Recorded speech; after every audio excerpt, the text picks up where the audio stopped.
City School Board Committee meeting. It's January 25th, 2009, or July 25th. Yeah, July 25th. 2018. Joy, if you could call the roll, please. Mr. Bryant? Yes. Mr. Faulkner? Yes. Mr. Ackley? Yes. Next item, if we could stand for the pledge allegiance. Pledge allegiance To the flag of the United States of America and to the republic for which it stands, one nation, under God, indivisible, with liberty and justice for all. Like to see you switch the flags. Next month. Yeah. Let's see, next item would be, adoption of the agenda, please. Can I have a motion? So moved. First by Scott, then second. I'll second. Second by Mr. Atwood. Mr. Bryant? Yes. Mr. Faulkner? Yes. Mr. Ackley? Yes. Next item on the agenda is the appointment of the new board member. Dr. Sable. Sure. Whereas a vacancy has been caused on the Board of Education due to the resignation of board member Ms. Cherry Scott-Geraci, and whereas this Board of Education has a legal authority to fill a vacancy for the unexpired term thereof, now therefore be it resolved by majority vote of all of the remaining members of the Board of Education of the Norwood City School District that Mrs. Valerie Orza be and hereby is appointed to serve as a member of the Board of Education of this school district for the unexpired term of Mrs. Cherry Scott-Geraci ending on December 31st, 2019. Mrs. Orza will also replace Mrs. Cherry Scott-Geraci on the legislative committee. Can I get a motion? I'll make the motion. Second. Second by Mr. Faulkner. Mr. Bryant? Yes. Mr. Faulkner? Yes. Mr. Atwood? Yes.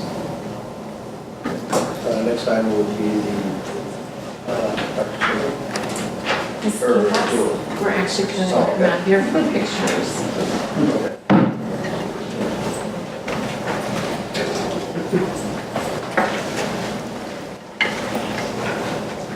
You raise your right hand. I'm going to read a statement, and you're going to say I do, if you agree. Do you solemnly swear that you will support the Constitution of the United States and the Constitution of the State of Ohio, and that you will faithfully and impartially discharge your duties as a member of the Board of Education of Norwood City School District, Hamilton County, Ohio, to the best of your ability and in accordance with the laws now in effect and hereafter to be enacted during your continuance in said office and until your successor is elected and qualified? I do. So I have a sign right here.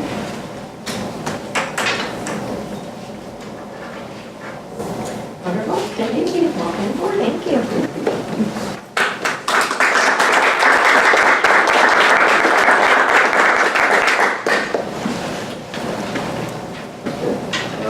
Next item would be closing. If I can get a motion to adjourn this part of the meeting. I make the motion. Okay. I will second. Great. Second, Mr. Atwood.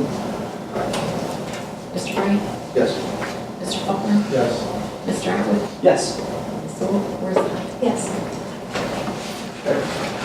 That is done. Great. Welcome to the Norwood City School Board Committee meeting.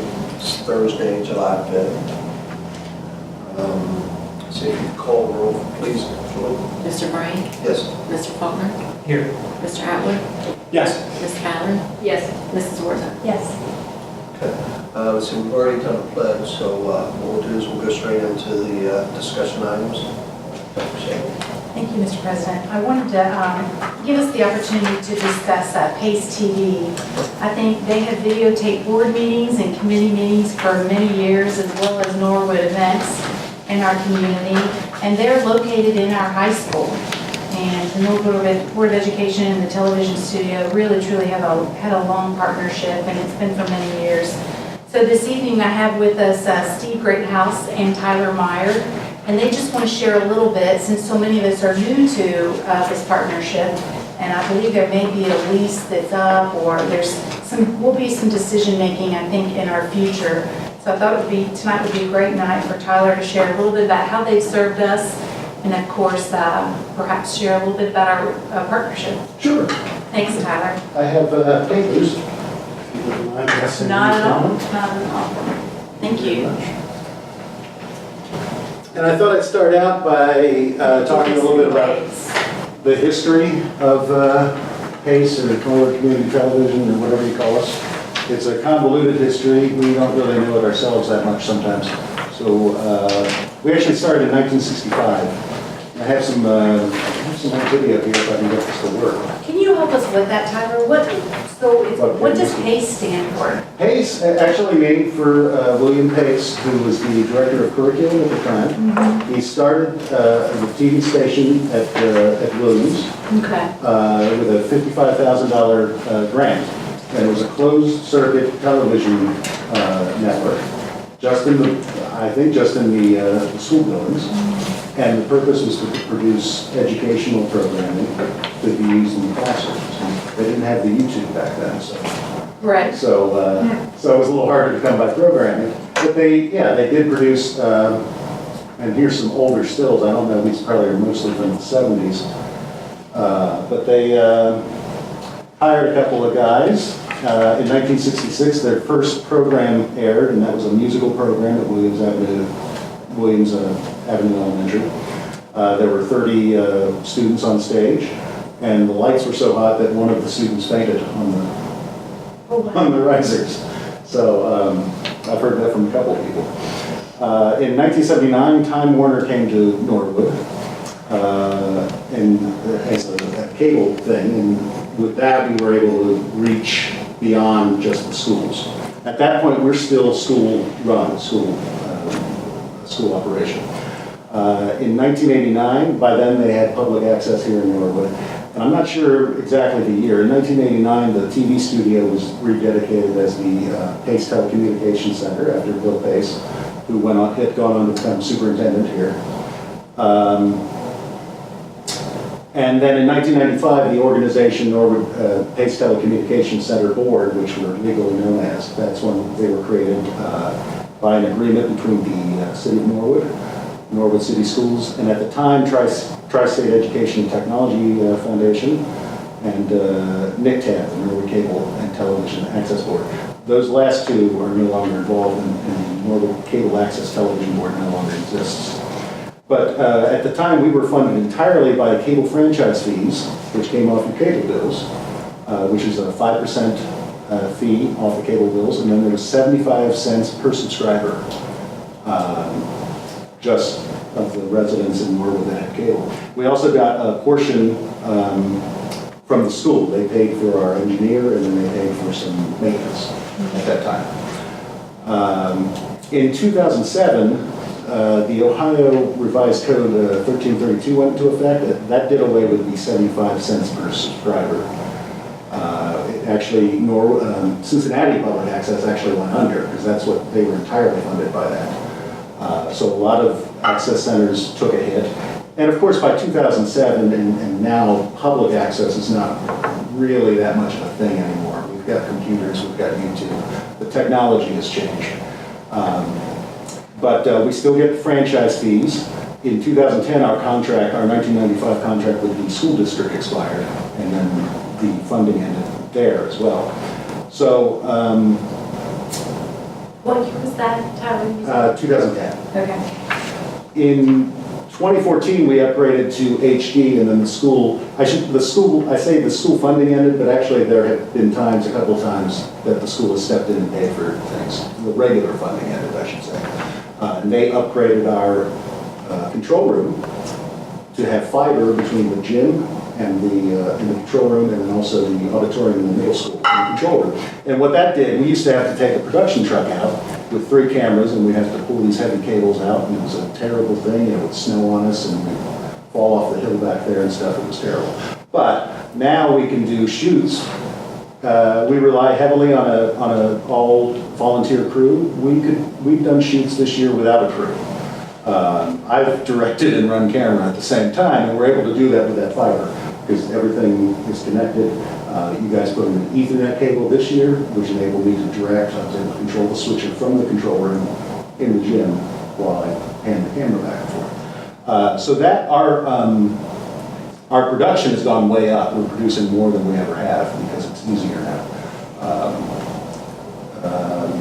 And just to give you an idea of like the difference between then and now, in 2000, which is around when I started, we had 4 full-time people.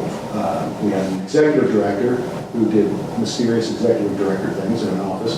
Then there were 3 television people that produced programming, one for public, education, and government access.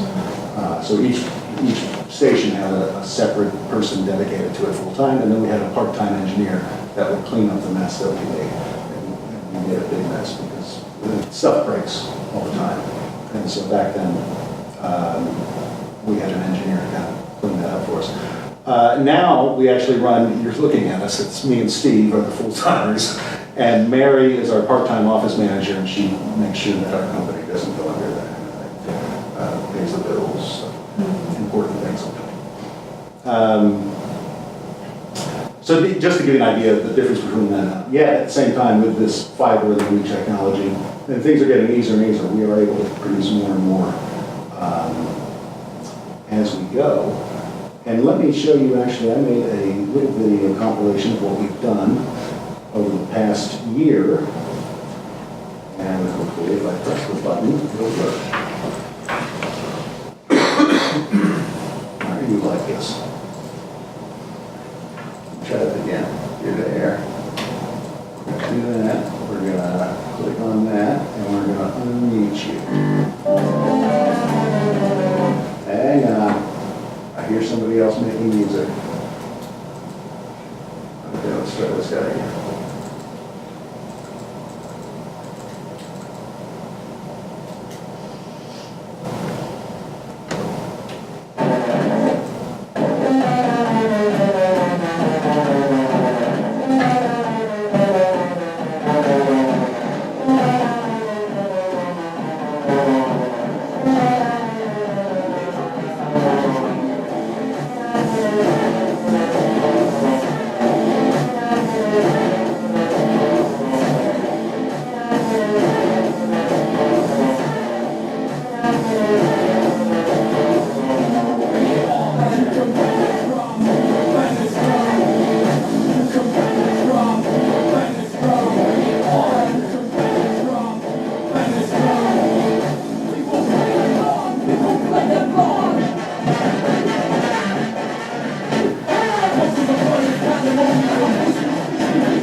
So that's what we've been up to. And just to give you exactly what that is, basically, it's mostly event coverage, mostly sports. But again, we do whatever committee meetings or board meetings that you want. We also do for Laura Ferguson, for instance, not just for her, but she's a regular customer. She wants us to do a promotional video for Avenues for Success every year. Sometimes we check out equipment still to teachers and students, usually coaches. Every once in a while to me. Sometimes you. And then we're available for class projects. We haven't had anybody last year, but I mean, that really is, a lot of this depends on the teacher who wants to play with us at that particular time.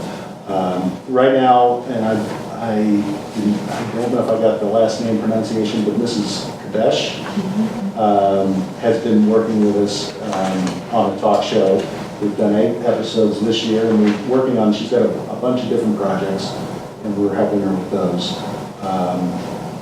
And then, of course, we also do a film club during the school year, and this summer we're doing a film camp. We just did that today for grades 3 through 6. It's complete chaos. We love it. And yeah, so that's the kind of thing. Basically, it's whatever comes up, and if we have time to do it, we'll do it. We haven't had any schedule issues, even on committee days, which falls on the same day as city council. So far, no schedule conflicts. Along with I should explain, along with the papers I passed out, we included, Scott wanted me to include a wish list. And it's just, it is various things, the things that we would like to do. There are robotic cameras on there. We had robotic cameras, they were standard def, they don't work with our new switcher. But those enable you to do meetings and events by yourself. I mean, a lot of the stuff that I would like to get sort of has to do with being able to do coverage on your own without a crew, because you never know who's going to show up or who's not going to show up. And I think that there's also like there was no football on that, we cover all the home football games, there was no football on that reel, because it looks terrible. It's standard def, it just does not look good on the big screen. And so one of the things we've talked about is how to upgrade the stadium to HD. So things like that. There's also a new technology called NDI that is video over internet.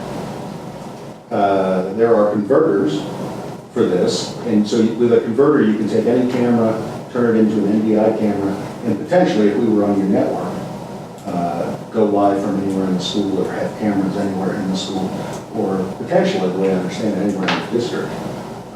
So that's exciting stuff that's out now. We had a rough year this past year, just due to some, I guess, long story short, accounting error, I guess, with the city, where we weren't getting the money we were supposed to be getting.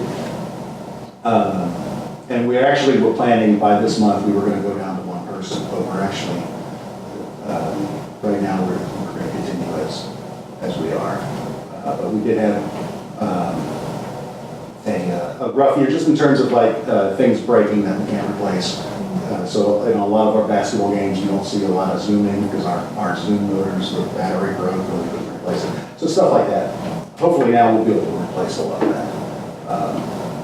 One of the things that Tyler had mentioned that was a 2010 our funding with the schools. Right. That's one of the contracts. Yeah, the schools had signed a 10-year deal in 2000 at $50,000 a year. And that was a large chunk of money that went into the studio, but it also gave them the opportunity to keep everything up and running, keep everything current. I sit on the PACE board for this board, and the one thing I've learned is they're very thrifty and frugal with the money, trying to make things work. And thankfully with John's group and the schools itself, pulling cable and helping out with that has been very helpful. I asked for the wish list because it does serve our kids, and I want to see, is there anything on here that we can, the last item on there is my project. the drone. I think it would be great for football games. I don't know if they could put it in the school for the basketball games, but, you know, I think that would be fun. And it would be helpful within the maintenance. I know you guys did a drone video of the middle school roof and checking the buildings. You know, it would be available and helpful for stuff like that as well. So everything on here has a purpose. Everything on here would benefit the children in our district and our schools. It's just a matter of what we can and are able to do to help out with. My question would be, would any of the potential sports department budget be able to help update the stadium issues? And then maybe we could put the bill for the other half for in-house things? Because I mean, I remember training on equipment that was from like the 70s, and learning old school editing back in the day. I worked at NCT for 4 years, so I know how good you guys are about Maybe using old stuff, you know, so I know you guys would put it to good use. And I'm sure you could squeeze some life, even with this new stuff, out of the old stuff. But I would love to maybe sit down with Alex and see if there's a way to, because I know he was talking about, at least briefly, updating the scoreboard, things like that. Those funds, maybe we can tweak to see if we can include the equipment for you guys, at least on that side of it, with the sporting budget, so we don't have to carve so much out of the rest of it. You know, here's my input into this, and as you know, I'm a big supporter of community television, having done a program for a couple of years, way back in the day. But I do the audio for not only basketball, but for football, and that is a cobbled together with duct tape and wires system that doesn't quite function the way it should function. You're speaking to this cup. I got the string. Right, it's literally something like that. So in the gym, in the high school gym, we've got a soundboard that is ancient that we plug into a plug that isn't quite made for it in the floor, and then you end up hearing some ticking or some buzzing out of the speakers, right? Because I think there's a ground issue there. It would make so much more sense and be so much more beneficial to everybody sitting in the gym if we could tie that into the video system somehow and just make it all work seamlessly together. I don't know, what are your thoughts on that? There's some kind of bad mojo in the gym. I don't know. I don't know how it was hooked up, or if anybody, I don't know if you guys know, but there's some weird audio mojo. I know there's clicking. Yeah. Yeah, there's clicking. And every once in a while, if I do a tricky dance and spin around 3 times, it'll go away, but it's never consistent. But I mean, I think the more interaction, the more that we work together, the better.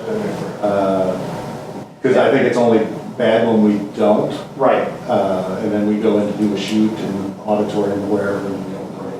But same way for the stadium, you know, so same equipment that we use in the gym, we take down to the stadium for the football games, and it's just not designed for the use that we're putting it into. And because we have this great community television center there, I mean, it'd be great if we could all connect it together and just make it work. So the question is on this wish list, what would that take in order to make that happen? That would, some smarter people than I would have to look at that and figure out what's wrong with the gym, I guess, in the first place. But in terms of I guess theoretically we could kind of do it, but it would still probably have the sound system as part of it. We could take your voice, bring it up to our studio and send it back down. We would probably still have that clicking just because whatever's bad is in the gym. But I'm thinking maybe that could be, because we're upgrading our facility, that could be part of the permanent improvement. And we may be able to tie some other stuff into that. Yeah. So, I mean, that's just my thoughts, since we're here discussing it. I know you mentioned before we had a grant that started the program way back. Oh, right, yeah. I'm sure there are other grants available. I don't know if that's something we can look at, maybe see if there's any monies available to help with that as well. I'm curious, do they rent the space? They don't, no. They do not? No, That's an in-kind gift? It's an in-kind gift, Okay. and the electric and the phone system. Yeah, actually, yes, yeah, we have a few lines on the school funds. We used to pay for our own, but when we got into financial problems, we lost those. So the phone system, all the lights, Electric and everything that makes air sense. work. conditioning, Okay, air conditioning in the winter, heat in the summer, okay. something like that. That's just the middle school, but now we're Yeah. fixing it. So what are our action items? Well, I just wanted to make sure that everyone was aware of what was out there, what we're doing, and then to be able to get a list of some items. So to take away from it, I'd like to be able to look at how we can financially come in and help. And I don't know if it's through the athletic department, if it's through the grants system, or if you and I need to get together and see what money's available through the permanent improvement I or. think that would be the best way.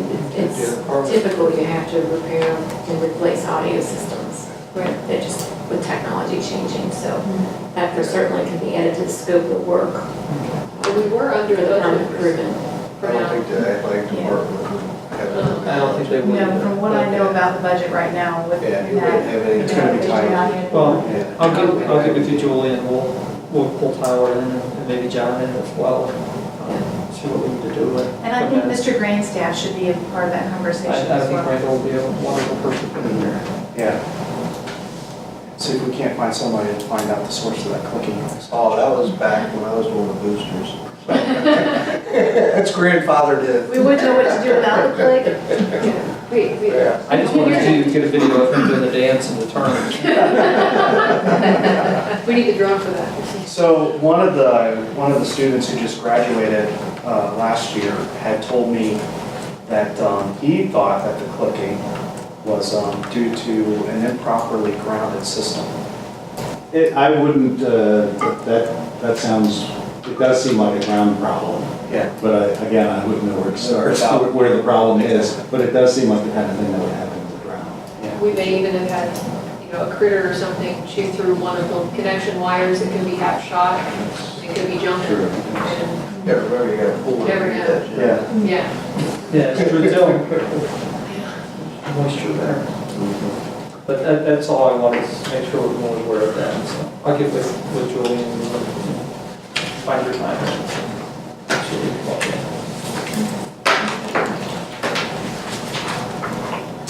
The next thing on our list to discuss is Gear Up. And since so many of us are new, I just want to give you a little bit of background. And this same background I'm about to share will be in our new calendar that we're in the process of putting together. And actually, these words are Ms. Kemp's, so I will steal them.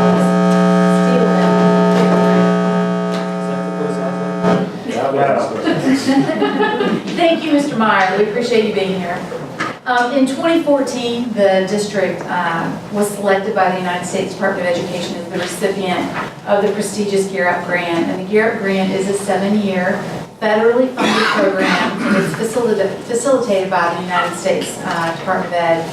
And the grant serves students in grades 7 through 12, and our district receives about $435,000 per year in resources to be used in the areas of post-secondary preparation, career exploration, peer mentoring, and college tuition scholarships, among other initiatives. The focus of the grant is to prepare and provide post-secondary opportunities for first-generation college students and/or economically disadvantaged students. And as I said, all the students in grades 7 through 12 are eligible for the services of Gear Up. So the Gear Up grant also provides Norwood High School graduates attending an eligible 2- or 4-year institution of higher education with a scholarship. And the funding and the duration of the grant, as I said, is 7 years. So over that 7 years, of course, that's millions of dollars in federal money for the purpose of just assisting Norwood students in continuing their education. So I think if my math is right, we have about 3 years left on the grant.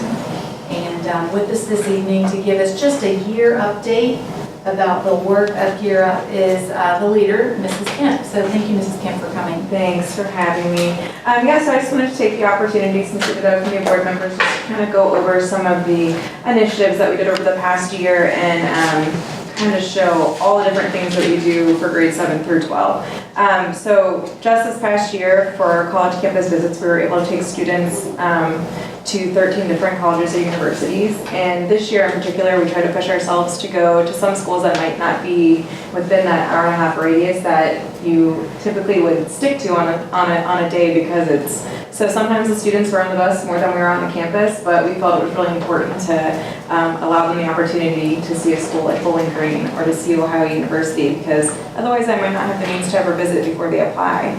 So they were pretty long days, but we had, I think, over 25 kids on a non-school day in the winter get on that bus at 7 in the morning, so it was actually pretty awesome, and they were really great. So we're right now starting to put together what our college visits will look like for next year.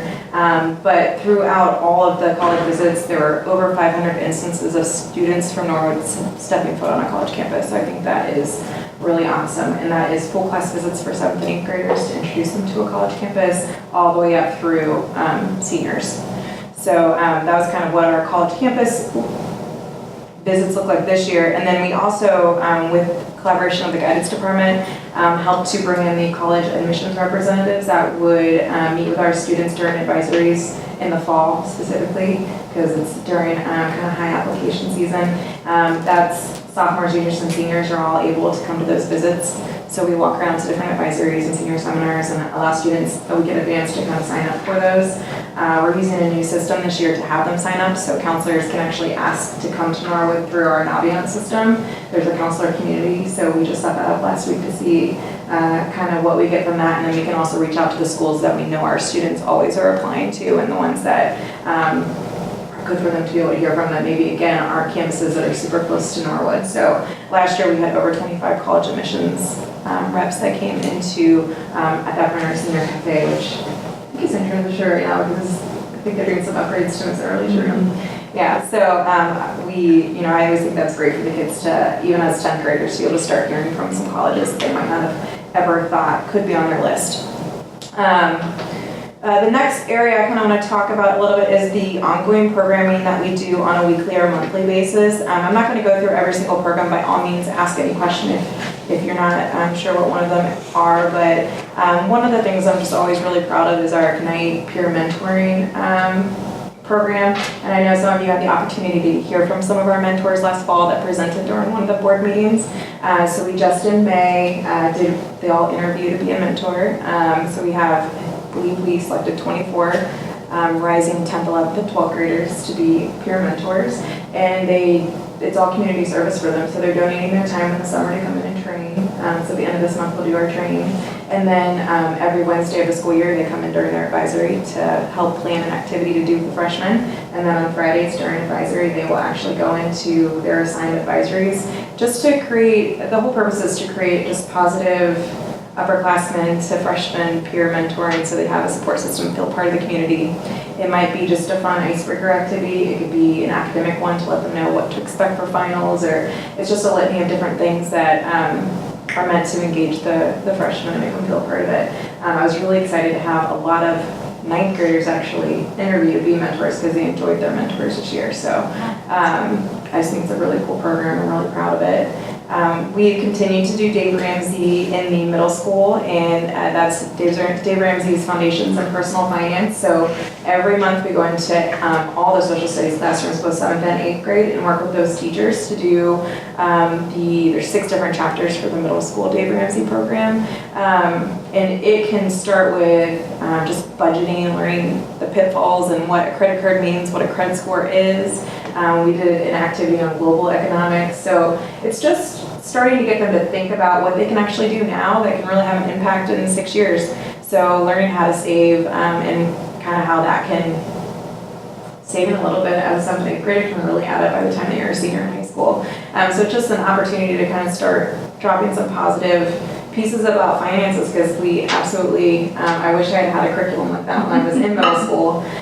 So we'll continue to do that. So by the time they graduate from 8th grade, they get to do all 6 chapters and all the activities that go with that too. And then just this past year, we were actually able to purchase the high school edition to be used with the high school teacher that she teaches Foundations in Personal Finance for the high school every other year. It's on the curriculum. So she was able to use that this year, and she said that her students really liked it and that she thought the material was pretty solid at that level too.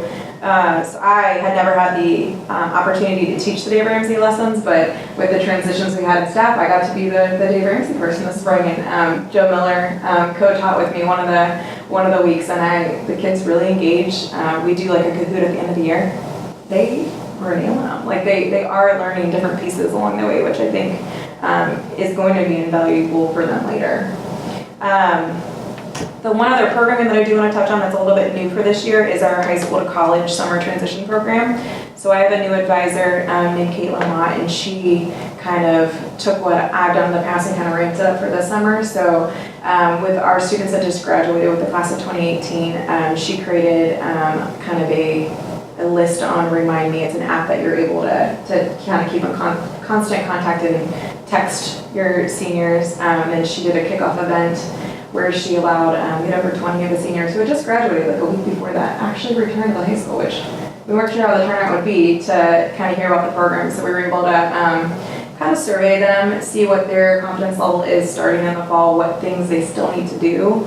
Because if I've learned anything in this job, it's that there are so many more pieces that happen over the summer that just one of them can be a barrier to actually starting college in the fall, especially for our first generation students. They might not know what verification is with financial aid. They might not understand how to actually submit a placement test if you're doing it online, or to know that you have to get to orientation to register for your classes. There's so many small things that come up, so we just want to make sure that they know we're constant open communication. And then we follow up with phone calls and those texts at different various points. So one of the things we're planning to do in August is to actually call all parents so that if they have questions. So I hear from some parents during the summer that have specific ones, but just to really do that, reach out to everyone. So Mr. Howard, you will probably hear from us in August just to make sure there isn't anything that you have a question about, like what does my student need to know? You're going to hear from me in about 5 minutes. Perfect.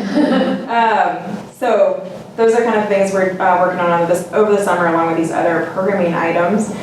We have a big long list of special events and projects that we worked on throughout the year. An event that I always think is amazing is the signing decision day. So that is truly an academic signing day that Michelle Obama actually created nationally. And so Garrett, Ohio, we all, there's 3 other sites, we all do one. And it's not just a kid saying they're going to school, but they have to have actually applied, confirmed, done their Garrett scholarship survey, because that's how we're able to give them that scholarship in the fall and the spring. But it's them actually making their commitment and being able to celebrate in front of their families that is what they were doing next year. So this year we had over 100 students that were doing military, trade, a pathway, or I think it was 94 that are actually doing a college or university. So that was pretty awesome, and we had a lot of representatives from the different schools to come and represent them for that. So that's definitely one of my favorite events. Another one I do want to highlight is just this June, we had our first Ohio Youth Leadership Summit.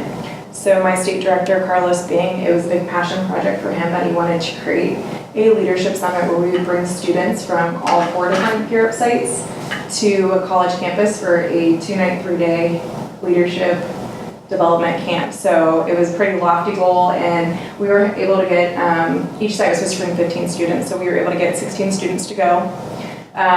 They were awesome. They had such a great week. They did a big presentation at the end about the impact and what they learned, but it was an opportunity for them to grow in their leadership skills, and a lot of them are the ones that are my mentors or that lead my community service organization. So hopefully they will bring some of the skills that they learned back to Norwood so that they can use those in the classroom when they're presenting to their peers or anything like that. So they really represented Norwood awesomely. It was such a fun few days, and they were real troopers. So we hope to do it again next year, but they were with 60 other students from the 3 other sites. So it was cool for them to kind of cross-collaborate with other students from other schools too and break down some barriers. So that was pretty awesome.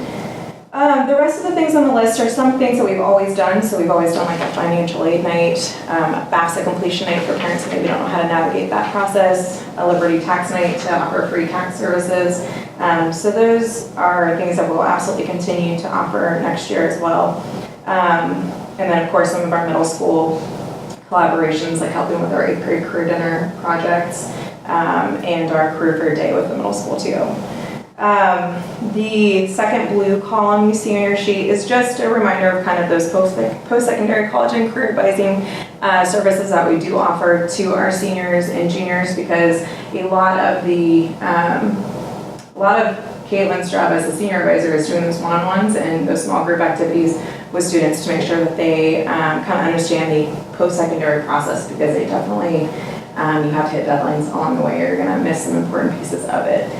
So whether that's in the fall doing FAFSAs and college applications, getting ready for ACTs, because we know in our senior year in the fall, there's definitely seniors that are still using their last waiver to make sure that they're able to take it one last time. And then that kind of shifts in the spring to scholarship applications. So we have a big part in helping students with their essays and just making sure that they are researching and finding scholarships that are a good fit for them, as well as helping with all those pieces of enrollment. So just because you applied in the fall and you did your FAFSA, there's so many steps left in the process that even one, like I was saying, for summer mount can really get in the way.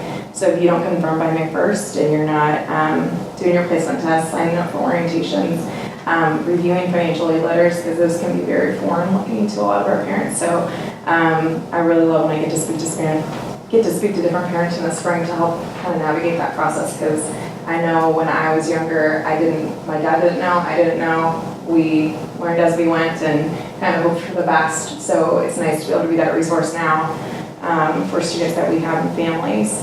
So that's a large portion always of what we're doing. And then the last section on the sheet is just talking about Garrett-sponsored field trips. So we had the opportunity this year to collaborate with a lot of our teachers and to do some really, really cool field trips. Some of the coolest field trips I've ever been on as a student or a chaperone. So we were able to do a forensic anthropology one. We got to work on cadaver legs at Beacon Orthopedics, which was very intense, more intense than I expected with Miss Hadaway's class. We got to take students to see a live surgery because McKenna Chambers' mom helped us collaborate with Miss Hadaway again to do that. We were able to take the zoology class to the zoo to see some of the animals they studied and to actually have a presentation with zoo staff that are working on endangered species initiatives right here in Cincinnati. That was really cool. And then just some other college fairs and those sorts of activities that I think are really valuable to the students and just helpful to see some careers in action that they might not otherwise get to see. The last thing I was going to talk about is just to give you guys a little bit of key data points from this year's services, and then also just some of our enrollment specific data. So for our class of 2018, they did submit over 400 college applications this year, and that was to over 77 different colleges and universities. So I think that's pretty awesome, and they are definitely expanding where they're choosing to apply and creating that competitive list for themselves, so they have a reach school and one that's within their range, and then always a safety school too, that's whether that be financially or academically, to make sure we have some options. And then based on our signing day and the students that we're working with this summer and where we know they're planning to go, estimated we will be giving out almost $98,000 in Garrett scholarships just to the class of 2018 next year. So the way that Garrett scholarships work, just to let you know, is depending on the level of school you're going to, would change the range of the Garrett scholarships. So it can range anywhere from $800 to $1,500. So if you're at a 2-year community college option like Cincinnati State or UC Bullish, that's $800. But if you're at a 4-year public, it's $1,150, and then if you're at a 4-year private, it's $1,500. And that is just, so that's nearly $100,000 just for our class of 2018, but that doesn't count our past graduates. So your daughter would still be receiving her Garrett scholarship as long as we remain funded for any undergraduate work. So that continues to kind of increase each year as we're adding new graduation classes to the list. As far as our college enrollment data, the system that we use to get that is called the National Student Clearinghouse. So how the clearinghouse works is you submit your graduating class data, and then it twice a year checks to see if those students are enrolled. So it's looking at birthdays and student identifiers to see if they're registering anywhere in a college or university across the country. So of course we only have that for the past few years since we've been using clearinghouse. So for the class of 2016, 56% of our seniors enrolled in college sometime during their first year after high school. That number would not include students that enlisted in the military, did a trade, or got a work certificate through like Scarlet Oaks curriculum. For the class of 2017, it was nearly 50%. And we also had several students that enlisted in the military. And again, those students from Scarlet. As far as this year, preliminarily, we have close to 63% of our 2018 graduates that intend on starting school in the fall. We had 5 students that enlisted in the Navy or the Marines so far, and then we have 2 students pursuing a trade, and then 21 of our 30 students also earned that certificate from Scarlet Oaks. The other 9 are actually moving into a college setting. So with our Scarlet Oaks, sometimes the certificate that they earn is what they're going to use, but others will still continue on with a post-secondary plan that's more traditional. As far as persistence data, so being the number of students to actually move from freshman year into sophomore year, we only so far would have data for the class of 2015, which would have been only a few months into Garrett even being in the district, because that was our first spring here. But from what I saw in Clearinghouse, 62% of students did return for their sophomore year. As far as anecdotally, it has to be kind of anecdotal as to why they don't continue on, because it's some of those students that it's kind of hard to hear back from, so you might reach out to them, but engagement's not always the easiest because you lose contact information for students. But I know for ones that I've worked with in the past that maybe decided not to continue on, it could be, some of them are just really practical reasons like transportation.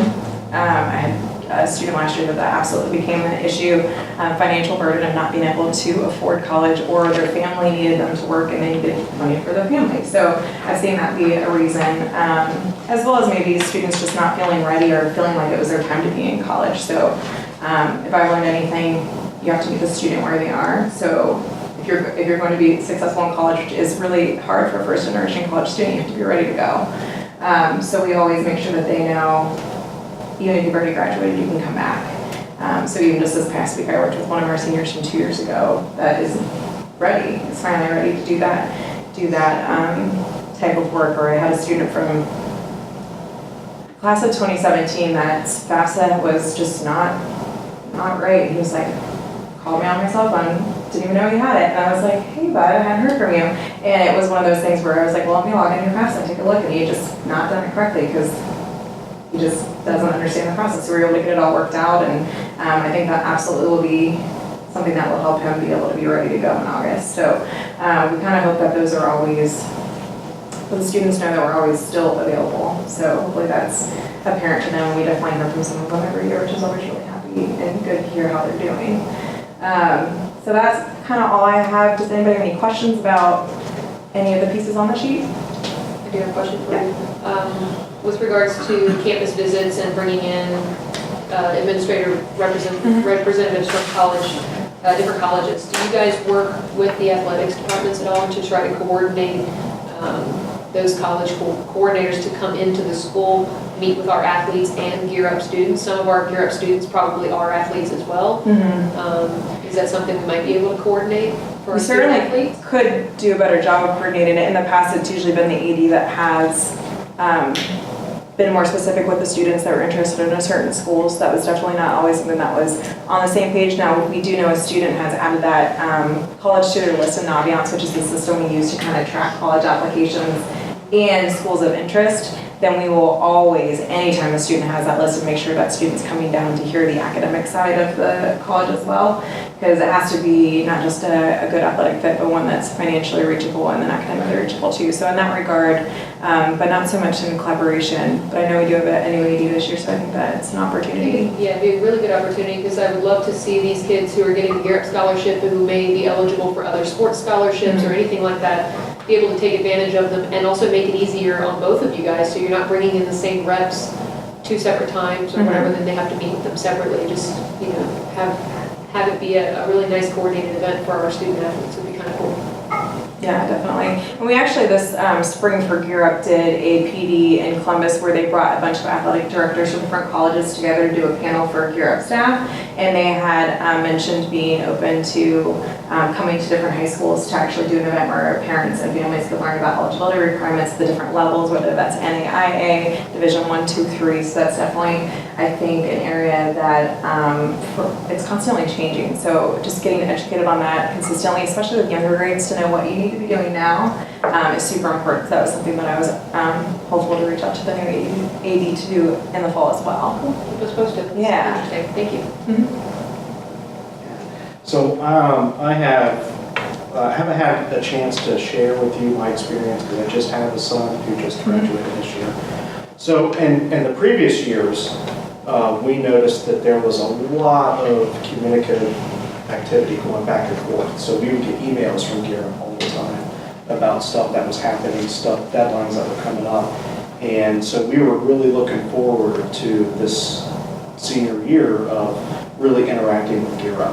And aside from having Gira pay for application fees, or my son did participate in the Beacon field trip, there has been very little activity or communication back and forth. I mean, all of the deadline stuff for scholarships just went away.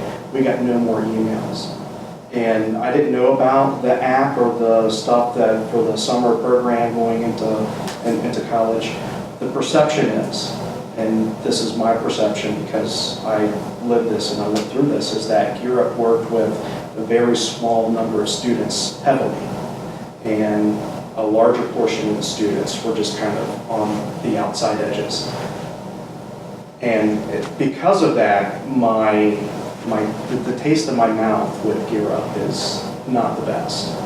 So I'm hoping for my next child that's going through high school right now, that experience is going to be a whole lot better moving forward with Gira, because it wasn't great the first time we went through it. Okay.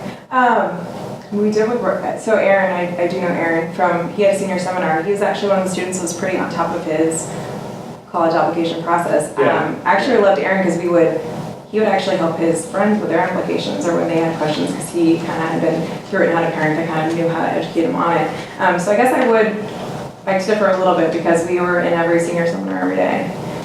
So that's a majority of our kids that are in the building, and we were going up. This year we went up to Scarlet Oaks for 4 or 6 times, because that was something where we didn't feel like we were being able to reach those kids as much the year before, so it's always a learning curve to see. But some of the events are full class items, so students choosing to sign up for our rep visits, or coming to a parent financial aid night. So those were things that were always sent home to parents and communicated when we were doing those larger scale events, or taking advantage of coming to like an alumni panel. So our whole junior and senior classes were able to come here from alumni for a morning. So we try to, of course, there's going to be some students are going to be more intensive because they are first generation, or have parents that aren't necessarily present or able to help them with the process. But we're open to everyone and always have a very open door policy for students. So in the previous years before, like when Aaron was a sophomore and when Aaron was a junior, we would get emails from Europe all the time that says, hey, this event's coming up, or this deadline is quickly approaching, you need to act now and do this. And this year, those went away. I mean, we got almost no communication from Europe. So a lot of that was done and handled through Naviance. So parents all have emails through Naviance too, so there were weekly messages being sent out. I mean, a lot of those were usually sent out through guidance. So those were still happening with scholarship deadlines, but a lot of it was us working directly with the students as far as what deadlines were happening.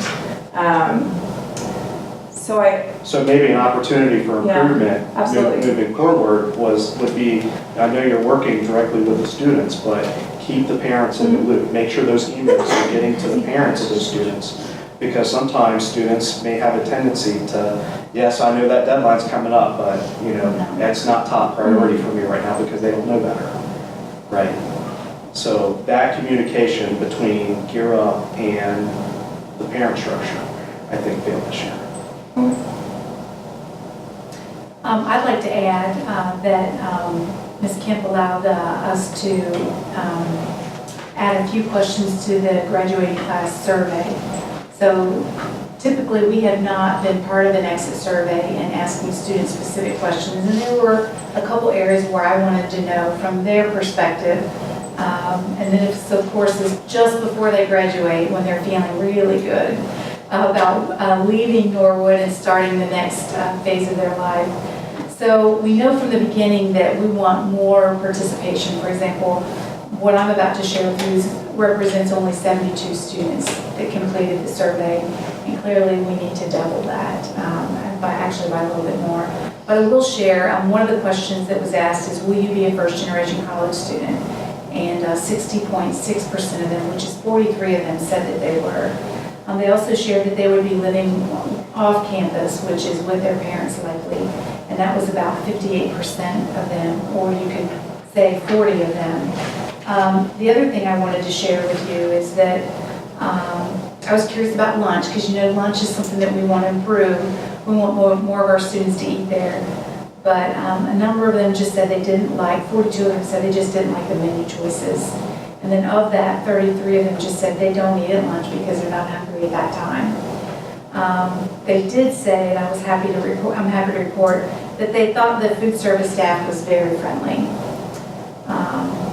So then I had a few questions, and thank you, Ms. Kim, for letting me tag on to your survey. The question is, I feel school prepared me to use technology to improve my information gathering skills, such as doing school-related or personal research. And 64 of our students said, of the 72 that completed the survey, said absolutely yes, it did. When I asked them, so what was important to you at school? They responded largely with developing relationships with one or two significant adults, social interactions with their peers. I know that comes as no surprise. Technical or business coursework learning that helped them prepare for a new career, academic coursework learning that helped them prepare for further education, and then participating in extracurricular activities. That was really important to them. I asked them about, for their experiences, to tell me either frequently, sometimes, or almost never, how they experienced this at Norwood High School. So I asked them about coursework that seemed worthwhile and relevant to their life, and they said at a high level, frequently, they had that as part of their experience at Norwood High. Lessons that allowed them to explore in-depth topics that interested them, that was frequently. Opportunities to display their learning through projects, portfolios, or presentations, they said frequently.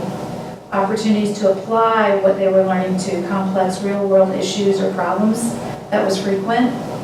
Challenging coursework that caused them to think deeply about ideas to put them together in new ways, they said that caused them, that was frequent. And teachers who had high expectations, that was frequent for them at Norwood High School. I thought those were interesting responses from the survey, and we'll work harder next year to get more of them to complete the survey. I think some of it might have been our timing. The other part to that is that we're working to keep up with them just via group email.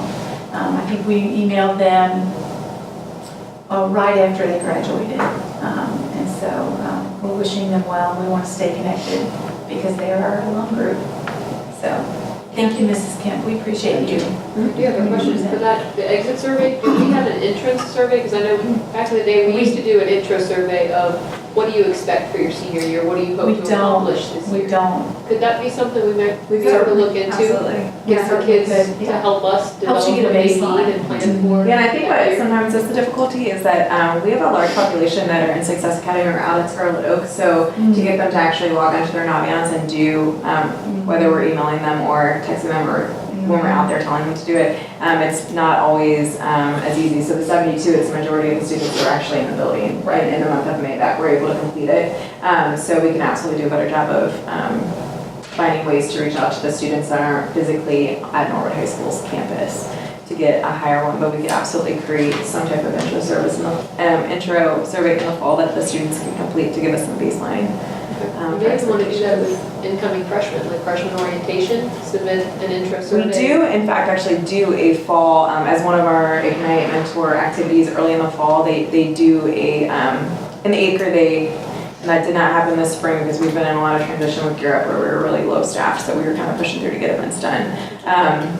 But in the fall, the Ignite mentors will help students log onto their Naviance on a Friday morning, and they do a how are you doing kind of gauge, making sure our freshmen are feeling okay and doing okay within this first month or two of school, so that we can kind of provide that information. So we can always add questions to it or enhance it or change it too. Yeah. Thank you. Thank you. All right. Thank you very much. Thanks, guys. I appreciate you hearing from you. The next item for discussion on our agenda is policy review, and I just want you to know that this happens about every 5 years, that our policy is reviewed, and we solicited the work of Ohio School Board Association to review our policy. They have conducted such a review, and I will need 2 board members to volunteer to serve on that review committee. This is what it entails. It's a 3-hour session where our representative, Mrs. Haycox from Ohio School Board Association, will come to us. It'll take about 3 hours to go through our policies that she has reviewed in a substantive way. And I'm pointing to this stack because this represents the stack that were changed in a substantive way. The others that were not changed were only changed in a way to add active voice for legal purposes or for cross-referencing. So again, this would probably take place August 14th, 15th, or 16th. I, of course, be on the committee, Mrs. Chesson, and then 2 board members, and we would meet with Mrs. Haycox. It would take about 3 hours. How strict are those dates?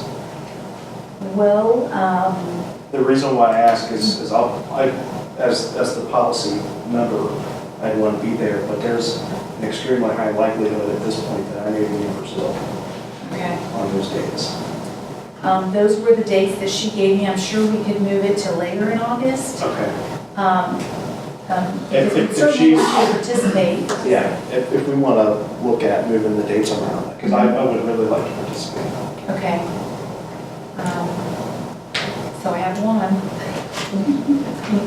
I should add to that is that before our 3-hour meeting, these should be read so that at the meeting you can participate fully. Because the meeting will be to discuss what's been substantively changed. I'm happy to do it as well.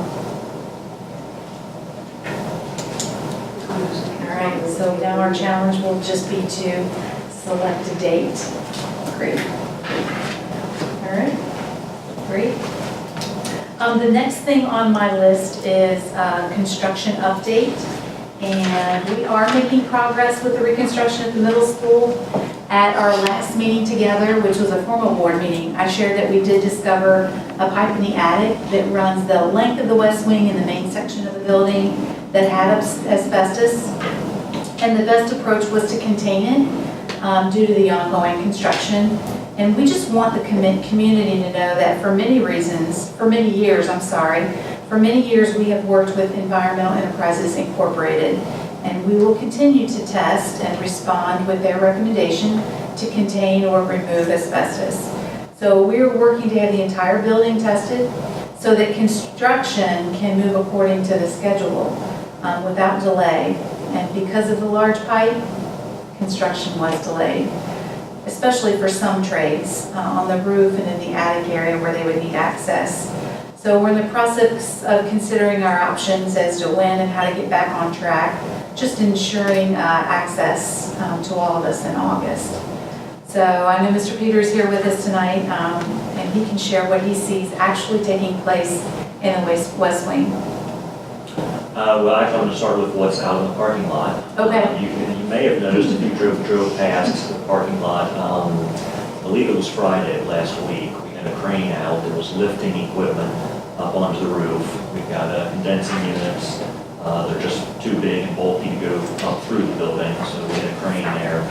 There will be another scheduled crane day within the next couple of weeks, I believe, once the other units get on site and the sections of the roof that they're working on are prepared for them. We can get those units back up on the roof as well. I believe the second and third floor, the top 2 floors of the west wing, they've finished patching holes in the walls. So they have started painting a couple of classrooms and priming and painting the rooms. And as well as some ceiling grids have already started going up in several of the rooms. So that's progress. It's looking good. There were a couple of classrooms that we got test lock kits for the doors. And we had them installed, we got them working. And it's kind of a neat aspect with these new locks is that any key will lock any door from the inside, but the key you hold will only open the room you're assigned to. So one of the issues we've had when we do lockdowns is if a teacher would have their class in a different room than what they're normally in, and the lockdown drill sounds, they don't have the right key to lock the room that they're in. But with these new locks, whatever key they have will lock the door from the inside and any room they happen to be in at the time. I have a question about the doors. Do most of the doors in our district open into the classroom, or do they open out to the hallway? Most of them open out. Okay. Because if the doors would all open into the classroom, right, you could get a rubber wedge. Like if there's a lockdown drill and you're not I worried about. believe by fire code, the door is supposed to open out, so when you. That's a fire code issue? I believe it is a fire code. Yeah, because it's the same way like in the restaurants, like that. You gotta have access out. Kids are pulling it in, everybody's gonna be hitting the door at the same time, you're gonna get stuck in. And if emergency crews need to get into the door, they can pop those hinges out. If the door is stuck or swollen or damaged, they can pop that out to get you out of the room. If the hinges are on the inside, you're stuck. If it's fire code issue, it's a fire code issue. No, I know what you're saying. Yeah, but, Yeah, you know, that's a good idea what you're saying. a dollar rubber stop, I mean, regardless of whether or not you can lock the door, you stick that thing underneath there and they can't access the room. But, I mean, I understand the issue with the fire code too. Yeah, everything's gonna be out. Something else? That's it for the construction update. Thank you, John. Appreciate it. Oh, I have another question. Oh, go ahead. I'm sorry, I apologize. I was driving down the street the other day, and I noticed that there was a gray pickup truck on Elm, on the backside of the middle school, parked across the street from the school. It looked like it had been hit. Was that related to construction activity, or is that just? I drive a gray pickup. No, I mean, it's a gray silver pickup truck, and it's parked across the street from the parking lot entrance behind the middle school. And for like the last, I want to say, 4 or 5 days, the truck looks like it had been hit on, it would be the driver's side rear panel, and now there's cones around the truck, and I was just wondering, well, as I was driving by, I'm wondering if like a construction vehicle exiting the parking lot, trying to make that turn, hit the truck. I do know the city closed down parking on Elm Street the day they had the crane there because the crane had to make turns coming in and out of the lot. Okay. But there was nobody parked on Elm Street that day, so I don't think it would have happened that day. All right. I'm not saying that. familiar with what you're talking about though, so I can't. Okay. All right. I haven't heard any reports. Okay. Good. Thank you, John. Appreciate it. Have a good night. Thanks. It's rust. Next on our list to discuss is the athletic director job description. I've provided that for you. It has a few highlighted areas. Some of those our treasurer, Mrs. Camphouse, asked to be added. Others internally we thought should be added. Is there anything if there's anything that you would like to see added, I'm certainly willing to do that, or we can discuss this. So this is the one, the date up there is from '02, so it has not been updated at all since 2000. That's right, that's right. Yeah, this was an issue I brought up when we were interviewing, or looking for, put out the job for the athletic director. And I've also noticed this on a lot of other positions that we post, that the job description is extremely dated. Doesn't mean that there's anything wrong with it, but it gives the perception that, we're not looking at this document in a frequent manner. Now, I'm okay with the highlighted changes. Does anybody see anything in this document that they think needs to come out, is no longer relevant from 2002?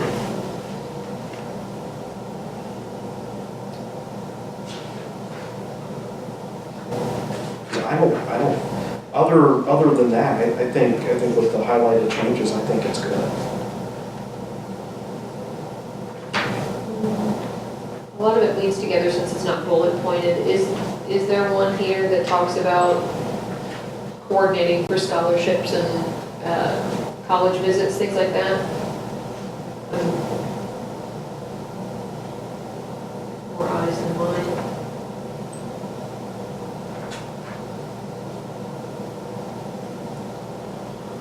Yeah, but would that be an essential duty and responsibility? I think it's a very important responsibility for our athletic director to be working with coordinating I know scholarships and college visits and bringing in reps and things like that for their students.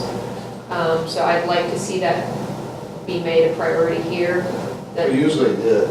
It's, if somebody's coming in to see a student, they contact the athletic director. It's not like the athletic director goes out and usually, if, as a parent, if you want your kid to play a sport, Right, you're gonna take the initiative to do the videos, put all the information together and send it out. But then the recruiter would contact the school, contact the athletic director. I don't necessarily mean for our top athletes. Those folks, the parents are going No, to do yeah, recruitment yeah, efforts. that's normally how it's going for any coach or any college coming in to look at a student, whether it's a top athlete or not. I'm just thinking for our other students who may be not exactly like, Division I type schools. Right, yeah. Folks that, they may not be on someone's radar, but may want to say, I'd like to play basketball somewhere, I'd like to play football Right. somewhere. To help kind of bridge that gap for students who may not be on the recruiter's radar, but to bring in some Right. college reps to explain how they could. Well, most of them do. Most of the Yeah. athletic directors go ahead and do that without even being in their contract. Okay. They usually get with their students, they know which ones are wanting to go to college. And the idea is having the right athletic director guide them in the right direction and not let them get caught up in, I'm going to be a Division I player when they're not. Now, this was an item that was discussed during the interview process. Yeah. Right, that's why I didn't know if it was already, like I said, it's not like bulleted, so I didn't know if it was already in here or not. I just wasn't seeing it specifically for, Yeah, a lot of your athletic directors already do that. The coaches, between the athletic director and the coach, they Yeah. do that. okay. Yeah, and probably with Europe would probably be the other way to go to make sure everything on all their facets and everything else. Yeah, I hope that they do work together with Europe just for FAFSA help, because a lot of our athletes our athletic director may not have the time to sit down with every student to do FAFSA work, but could work in a relationship with Gear Up for those students to have a FAFSA night or do something like that. Well, it's not just the FAFSA. If you're talking about athletics, it's the NCAA clearinghouse as well. That's true too. Yeah.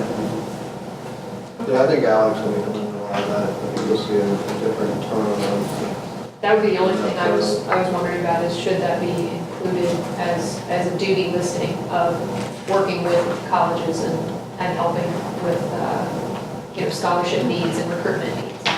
But if you feel like it should be understood, then I'm okay leaving it out as well. Yeah, I think it would just be hard to gauge somebody on their job performance,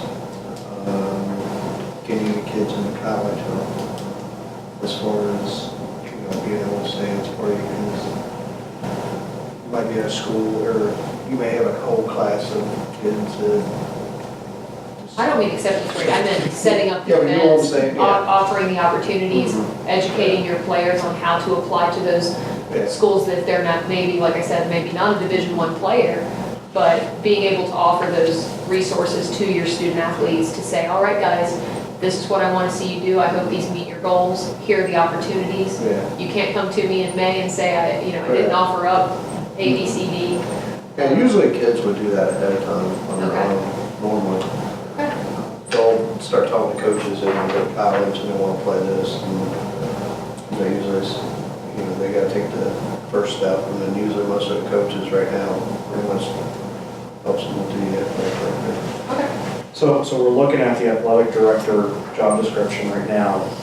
Do you think it'd be worthwhile, say over like the next year, just to kind of pick a handful and then, we just kind of look at them and just over time, just things just update. Not that And it, some, yeah, just, Some might be- Policy review and then start. yeah, yeah. I think so. some might be a repeat or a rewording of the exact same thing.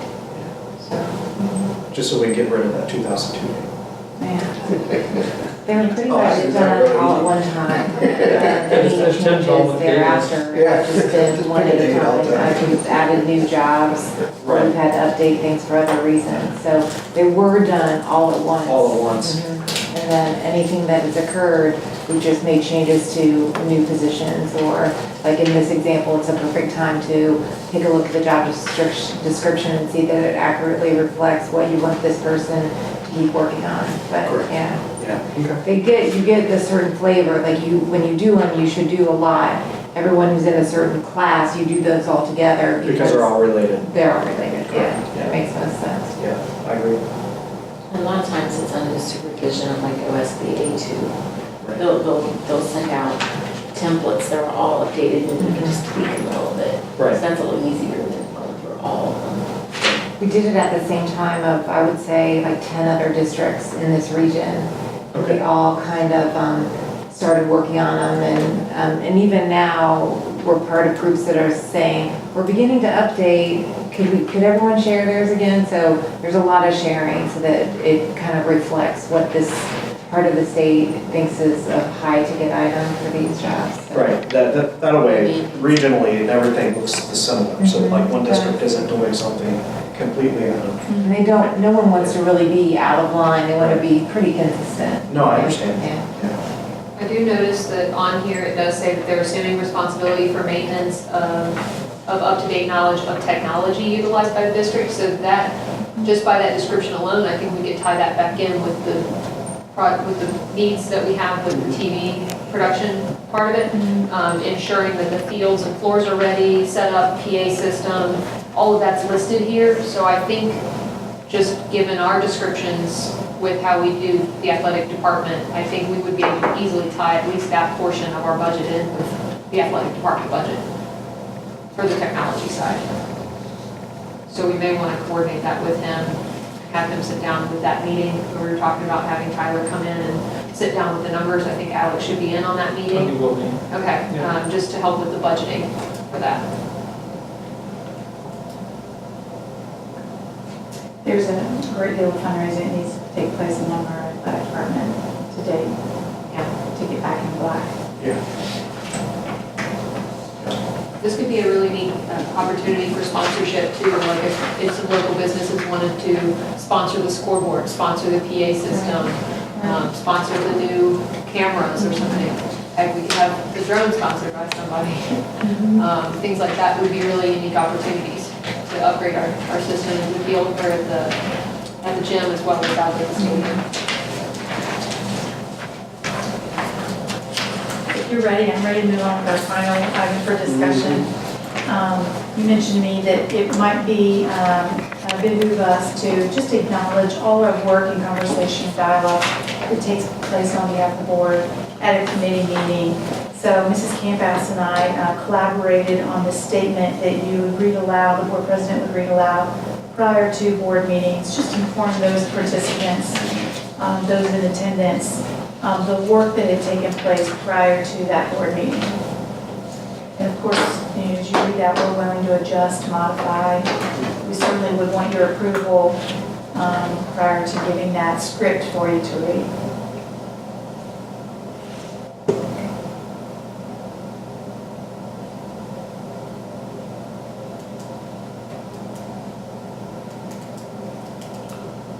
Now, on the other one, with the speaking to the public, was you able to find out about conduct or speaking to the board yet? You can interrupt them. You are allowed to interrupt them, tell them to step down? So there were two pieces to acknowledging a regular committee meeting, and then the other piece we wanted to address was any resident of Norwood that wants to address the board and how we expect them to conduct themselves. So, of course, you know they are required to complete a sheet of this nature that's right next to the agenda as they walk in.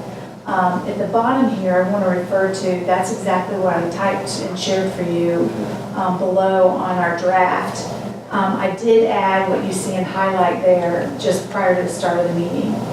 But I thought prior to welcoming them to the podium to speak or share their concern, you would then read aloud this statement in full and complete so that they would understand what they were allowed to speak about prior to speaking. Because I think what happens is residents complete this sheet, but they don't read the following part. They're concerned about the details and then getting it to the board president before the meeting begins.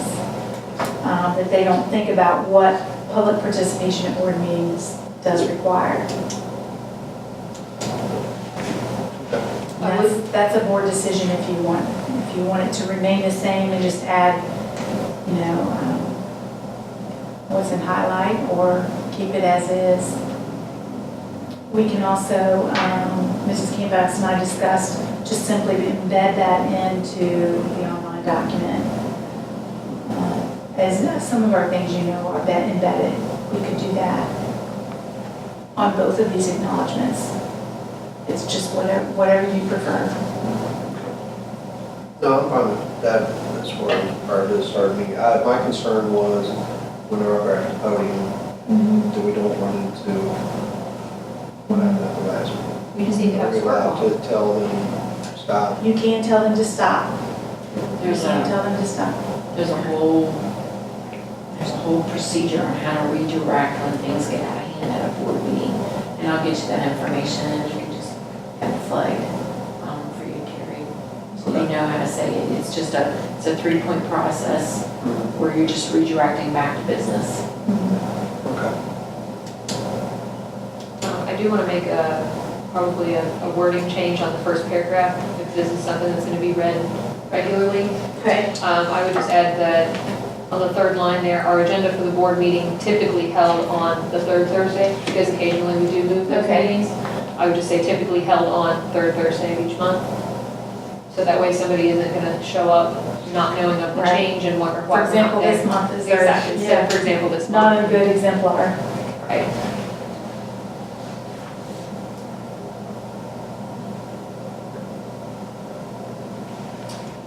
If this is what you're leaning toward, then we would try to make it so for July 31st meeting. And I believe that concludes our items for discussions. Moving on. Let's see, education committee. Thank you, Mr. President. First item up is the agreement with CenterPoint Health. There are some file attachments there. I also have a quick update for you guys that I received that I'd like to add on to this. I was sent an email from ODE, because I'm the student liaison there for ODE. They sent me an update that I'm going to pass along to you guys in an email. It's just 2 short pages. It outlines the changes for the English learner gap closing that's going to happen for the 2018-2019 school year. The new goal is to reduce the threshold of absenteeism and chronic absenteeism in the district. There are 3 ways currently listed to satisfy that goal. The current one is to be below 13.6% as your threshold. The future goal that they're working towards is 5% or less as a statewide goal. But for now, we'll satisfy that criteria by being under 13.6%.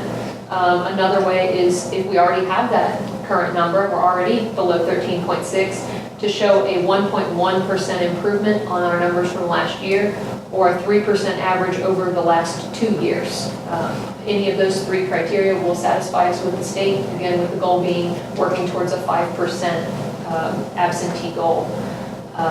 What qualifies a student right now as a chronic absentee student is missing 10% or more of the school year, and that's for any reason. It could be that they have a medical reason, anything. It doesn't matter if it's excused or otherwise. It's still going to be 10% will qualify us, and that will ding against us on our attendance. This is new under the Every Student Succeeds Act, and that they're following suit with our new goal. There's also the updated report card on the ODE website, which was updated on 6/25. So you can go there and read the new report card that just got posted after our last meeting. So I wanted to pass that along.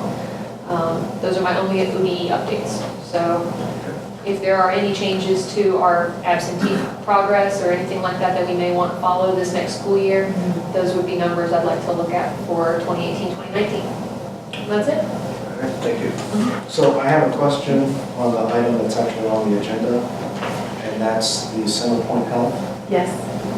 So can you explain what our goal is with this? So the goal is actually, that organization will decide whether or not it would behoove them to partner with our school district's community to provide health services. So for example, this is the planning portion when Mrs. Robinson presented, I believe it was last month, about the potential of how that organization could work within our organization providing health services to our students. They would do that likely, we were looking at out of the high school nurses station. And of course, a doctor would be provided there during certain hours. Not as a representative of our school district nurse, no replacement there, but in addition to, and they could, of course, provide prescription renewals. They could diagnose, give shots, take care of physicals. And so those are things, booster shots as well, immunizations. So they would be deciding if we were a school district that would fit them and that they could, operate. They could provide those services That's right. in our building. That's right. When do we get all the information? I mean, So this is the planning portion of it, and that's all we're agreeing to. We're agreeing to them to come in and investigate and see if it's viable. That's it. So how, isn't that the function of our health department, which is right across the street for the most part? I think so. I'm not so sure that they do physicals. I'm not so sure that they do a large number of immunizations. And prescriptions, I don't know that they take care of that. So I think that this was a barrier that Ms. Robinson viewed and Mrs. Strasser as keeping kids from being in school and staying in school. I can field this one. The Cincinnati Health Department has medical offices. Some of them work through the schools. Like, for example, the Riverview East has a clinic from the Cincinnati Health Department right there in their building. They have a nurse practitioner on staff with nurses.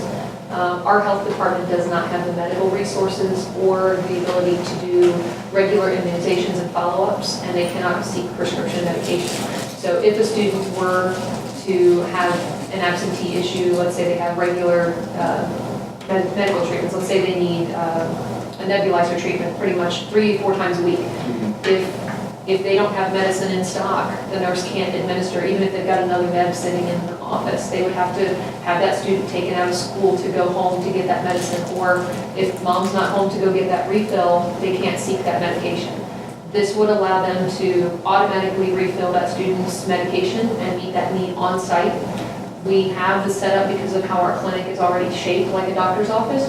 They wouldn't have to do any modifications to that room. It would be a really nice central location for them to work out of. They'd be able to just come right into the facility we have, utilize the resources we have, and work with our nurse to say, oh, okay, such and such student needs a refill on their medication. They order it, send it right to the pharmacy like a clinic. We don't have to wait for Billy's mom to set up a doctor's appointment, to go see the doctor, to get the refill, to pick it up from Walgreens, to bring it to school, to then sign off on it, and then have it administered. So you're taking out 3 to 4 middlemen by adding this off right Yeah, there. but those are the It's pretty cool. schools that they went to, that they're in, is mostly all nurses schools. Yeah. They're West not, Claremont offers it. yeah. But all of our students would be able to come to the building, so even if we had a student, like let's say we have an immunization day, Right. we could take a busload of kids from each elementary school and say Tuesday is for View, and Wednesday is for Sharpsburg, and we're gonna bring them over to the high school, and everybody gets their immunization, or everybody gets their, whatever it is that they need, their eye check. A vision exam would be really important. A lot of our elementary kids, they start kind of phasing out because they don't know that they need glasses. Well, we do vision checks now. But I'm saying, like, if they wanted to do it in large group and we could have those resources available versus one nurse at the school taking up her day, if there are other medical needs in the elementary school, then we have to suspend those evaluations. So we could do it a little bit more efficiently by providing that service with multiple staff right here at the high school. So what's our exposure if we allow a licensed doctor to be administering? They provide the insurance. They provide. They provide the insurance, they provide the medical staff. It is completely separate. We're just providing the building and the resource availability for scheduling. So this is not an through us. agreement for it But to this is- take place. Right. This is an agreement for it to investigate To investigate it. the option. Right, This is not an agreement that Yeah, needs that's to come two, in three and start steps down the road. administrating. Yeah. right. I'm just wondering what potential liability is. Yeah, my It's on understanding is their it doesn't liability. cost us anything for them to investigate it as a viable option. Okay, It would be the board's decision to decide if this is the route we want to go. okay, So this is the doing the homework part. right. And it'd be great too, because if you have some sick kids, we could have them come out and be diagnosed right here versus having to wait again for a doctor's appointment or things like that to get them seen. I'm just curious though, if it's housed in the high school, is it mainly focused towards servicing? Is that our biggest group of absentee children in the high school? I mean, why choose that location over? Because it's already set up as a clinic, we have multiple rooms in that facility. A lot of our elementary school buildings wouldn't be able to support the staffing needs and the space to have a private office area that the doctor would be able to use or the nurse practitioner would be able to use. We also have more storage space there. We have the ability for the nurse to function in one room while the nurse practitioner utilizes the other two rooms. So Yeah, but it's it not just, really functional for the elementary schools. right, Right, that's what the I'm wondering, space. how did the rest of the schools? So they believed it was centrally located Yeah. within the district, which was the other. I'm assuming it's during school hours, correct? So I mean, we're not gonna see that, you know, Right. mom can bring someone from Williams at 4 after school, right? So They may might propose have that, some yeah, hours. They may propose Because that. we have after-school sports and things like that, so we may have the clinics open until 5 PM or something, so that way they could do their sports physicals in the building while they're at practice. You know, they could say, okay, Monday's practice is actually gonna be everybody going in and getting their physical done. And we'll rotate out our players while they're on the field practicing drills, they're rotating in players and having everybody checked off. No more waiting, all right, guys, half of you are missing your forms, where are they? They just send them right in and get them done. So I think it would be a big convenience for our district and a huge help to a lot of our parents if they have transportation issues. Their visits could be right there. All of their medical needs can be met right there at the high school if this works out for us. The intent, I know some schools that offer dental as well. I don't know that we have the space for that, but. I work as an interpreter. It's I've very been in these basic. buildings. It's great. But I did ask the opportunity, you know, why don't you just develop this collaboration partnership with the good folks at Norwood City right across Right. the street from us? Who And has the space? that's a whole different situation and they're not able to collaborate in that capacity. They're just set up to collaborate with school systems. That's fascinating. I think so. I'm sure there's more. Yeah. There's always, The insurance, more to learn. copay and everything else you have to pay, they'll probably, They handle all the billing too. yeah. That company is through CenterPoint. They handle all insurance billing, and they would provide some services to our students at no charge. So my understanding regular is stuff. they can't serve a child without parents' permission. Correct. But there's much more to learn, Yeah, yeah. much more to learn before a decision is made. Well, I'm all on board for going through the planning phase and see what this thing, shapes up to look like. Okay. Next item would be personnel. Okay, you'll see under number 1, we have two resignations. We just learned today, Mr. Shank from the high school is resigning. He'll be joining another school district. And I anticipate another resignation also before we come back together at the end of July. We did find our high school assistant principal, Mr. Tom Robinson. We're excited for him to join our team. He too is really just thrilled. You'll notice our notice of folks that are joining us on a 1-year contract. They're brand new to us. They are our new hires. So a high school math teacher and of course first grade at Sharpsburg Primary. And we have student assistants for summer school. And then we will note this as a separate section in July when we go to vote, just so you know that we're noticing. But item 4, the educational aides and the student assistant aides, are all due to come back for next school year.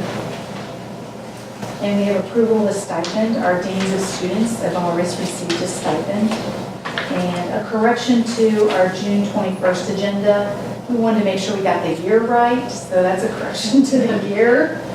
And then as we were transitioning, we had a head coach, a track head coach that was unable to serve this spring. So in transition to finding another person to serve, and then of course, Mrs. Riggs served and led in that capacity. So that's a one-time payment of that service while we were in transition without a head coach. And then that is it for personnel. I do have a question directly related to item number 7. For that one-time payment, did we have to get an MOU with the union for that one-time payment? We did not. Why not?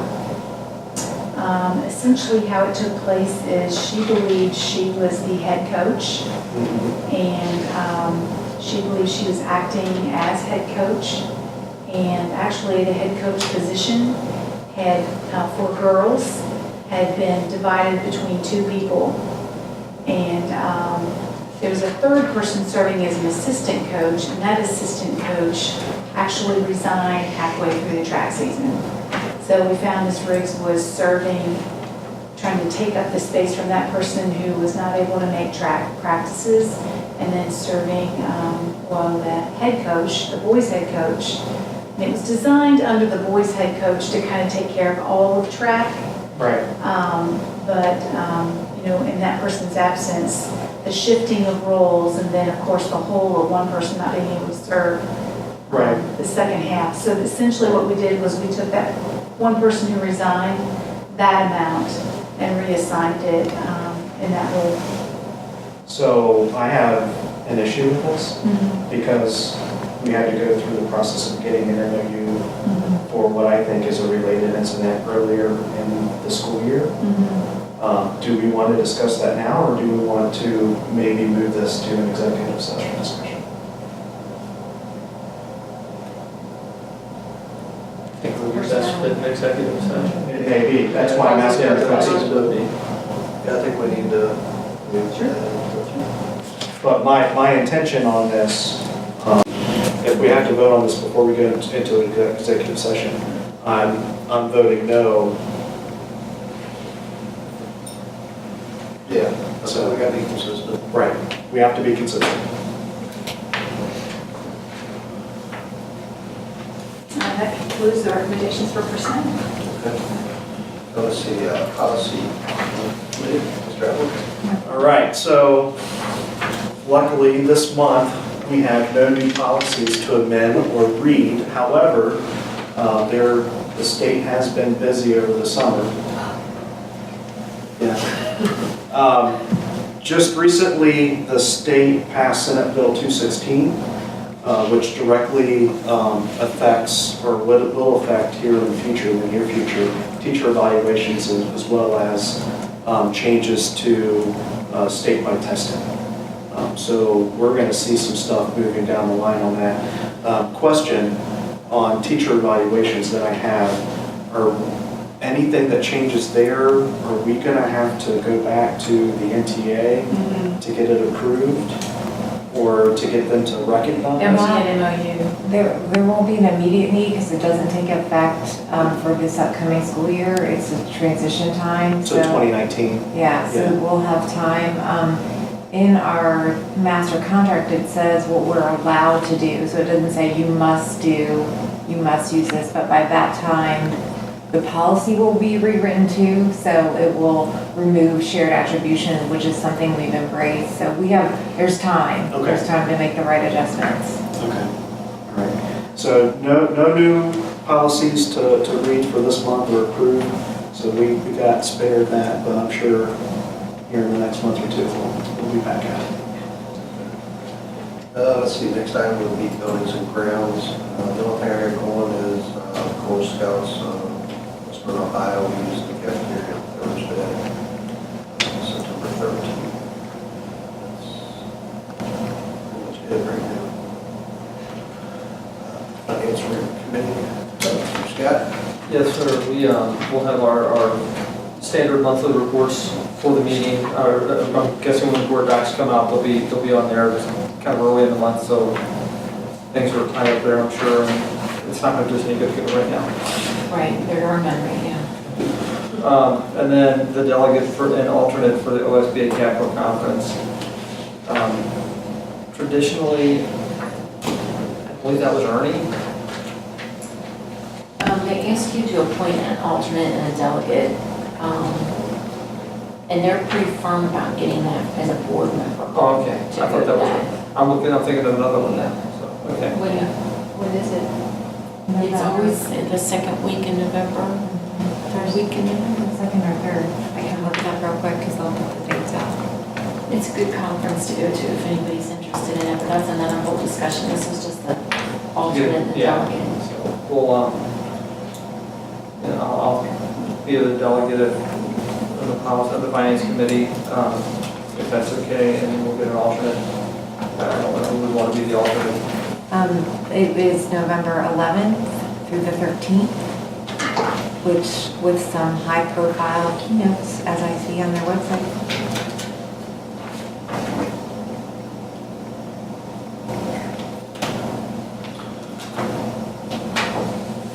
I can volunteer as the alternate. Okay. Thank you. And that's all I got. Okay. All Your right. travel schedule doesn't allow, I'll be an alternate. Another I know second your- alternate? Your travel schedule sometimes changes and so. That brings us to the end of the meeting. Anybody else have anything? Nope. Okay. Just need a motion. Nope. Meeting, committee meeting is over at 7:07.